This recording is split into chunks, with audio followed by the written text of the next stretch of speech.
पुनः एक बार निवेदन करूंगा, ये कथा प्रयाग में जैसे 17 पुराण, नैमिषारण्य में 88,000 ऋषियों के नेतृत्व में 88,000 ऋषि शौनक जी के नेतृत्व में सूत जी से जिन कथाओं को सुने थे, तो ये नैमिषारण्य में 17 पुराण हुए हैं। एकमात्र शिव महापुराण का जो उद्घाटन हुआ है वह प्रयाग की भूमि पर हुआ है।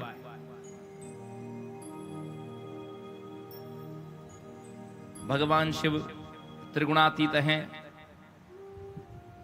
और ब्रह्मा विष्णु रुद्र अर्थात महेश, इन तीनों का स्वामित्व सदाशिव करते हैं। गंगा यमुना सरस्वती इन तीनों की धारा प्रयाग में मिश्रित होती है और भगवान शिव के उपासना में नमः शिवाय मंत्र, विभूति और रुद्राक्ष, इन तीनों को भी त्रिवेणी कहा गया है। कहते हैं जिसके मुख में नमः शिवाय मंत्र हो, तन पर विभूति हो अर्थात त्रिपुंड हो भस्म का, और गले में रुद्राक्षी माला है, उसको अन्य कुछ नहीं शिव ही समझना चाहिए। आपने यह भी श्रवण किया किस प्रकार धर्मराज ने अपने दूतों से कहा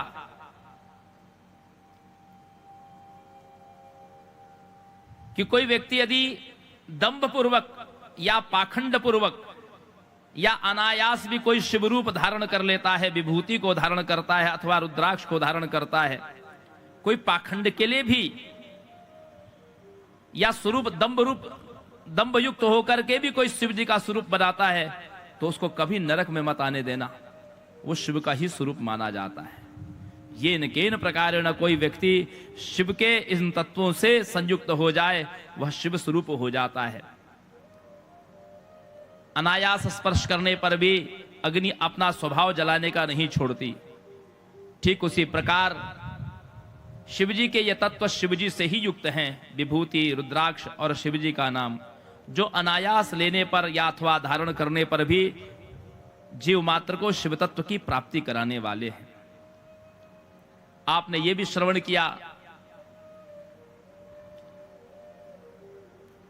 शिव ही एकमात्र ऐसे ईश्वर हैं जिनकी सकल और निष्कल दोनों रूप में पूजा होती है।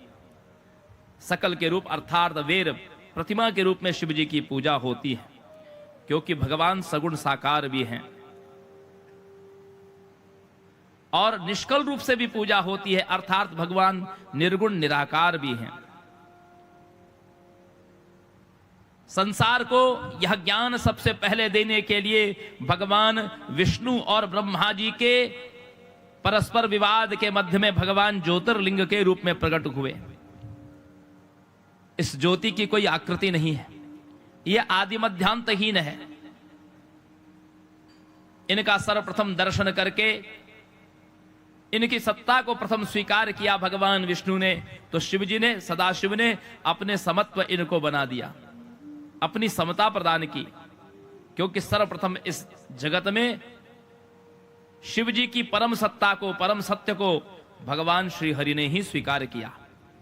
ब्रह्मा जी ने झूठ बोला, इसलिए ब्रह्मा जी का 5वां मुख काल भैरव के द्वारा शिरच्छेदन कर दिया गया। भगवान की सर्वभव भीम, उग्र, पशुपति, महेश्वर, महादेव आदि प्रतिमाएं जो अष्टमूर्तियां हैं, ये प्रत्येक प्राणी एक चींटी से लेकर, एक मच्छर से लेकर, एक कीट पतंग से लेकर, सबके भीतर ये 8 तत्व हैं।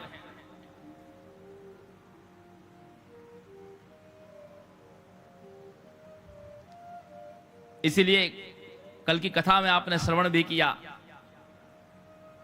नंदीश्वर कहते हैं कि इस जगत में आप किसी के प्रति भी उपकार करिए, किसी के भी, एक गाय को रोटी देते हैं अथवा एक कुत्ते को रोटी देते हैं, किसी भी जीव की सहायता करते, उस पर दया करते हैं, वस्तुतः वह शिव की ही उपासना है।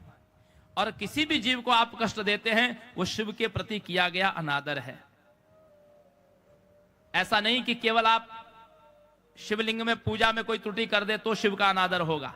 बाह्य जगत में भी आप किसी प्राणी के प्रति निरादर का भाव रखते हैं या उसका अपकार करते हैं तो वो शिव जी का ही अनादर है। और जीव मात्र के प्रति, किसी के भी प्रति, केवल मनुष्य ही नहीं, किसी भी जीव के प्रति यदि आप उपकार करते हैं तो वो शिव के प्रति की गई उपासना को ही बताया गया है। ऐसा नंदीश्वर ने सनत कुमार जी से स्पष्ट शब्दों में कहा।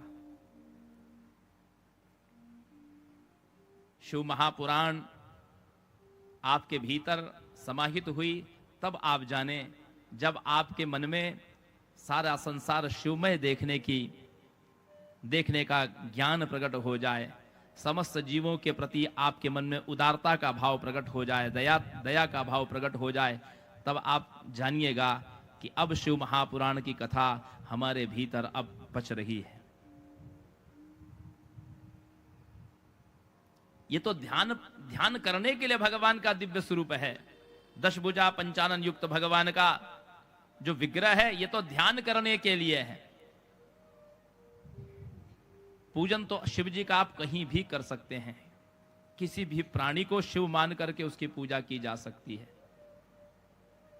कल आपने माता पिता को ही शिव पार्वती मान करके पूजा किया। माता च पार्वती देवी पिता देवो महेश्वरः बांधवा शिव भक्ताश्च स्वदेशो भुवनत्रयम्।